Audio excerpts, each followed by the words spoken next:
ngiqhubekela phambili on the issue of roads, Mr. Speaker. Ngifuna kusho ukuthi umgwaqo losuka eSiphofaneni uyeMaloma bawubita MR14 ungu-42 kilometers. Ubese uyasuka eMaloma uyensalitshe ligama lawo MR21 ungu-34 kilometers. So uwonke lo mgwaqo losuka eSiphofaneni uyensalitshe lohlanganisa inkundla uhlanganise emarijini ungu-76 kilometers. How many years lo mgwaqo ungafakwa i-tar road? Uma kuprioritizwa kuthiwa kutabana hundreds of millions akambe oyaphi walo hotela versus a need of kusuka eSiphofaneni uyofika insayitshe egedeni. Angisakhulumi ngekuftarisha, ngikhuluma nje ngekuregravela. They can't do it, but it's easy ukuthi akuhambe tisamba tiyela i-ICC because kukhona abantu mhlambe labajubelana kulama contractors la ngala or else baphesiwa imandate ya whosoever ngala lesive ke siyawunakwa ngamuphi umnyaka siyawunakwa bobani. There is no argument longa nginika yona la longa ngitshela ukuthi such a road losuka eSiphofaneni almost the center of the country yofika le tindimbane tebantu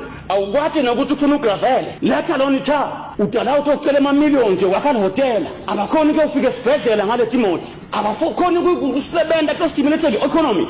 Uva ngathi it's the last thing to do and we call it the government prioritizing the people. Now let's be honest, under the status quo we have not reached a stage whereby the people are priority. Under the status quo kukhona nje abantu abasese priority, and I'm saying to this house, let's not give up. We cannot give up now. We cannot sacrifice our people. We cannot let things go on like this. You may kill the prophet, but you cannot kill the prophecy. In the fullness of time, we long for a time whereby utasusethu liswathi ungabhulisha ukuthi liswathi mbamba alikhulumi kanje.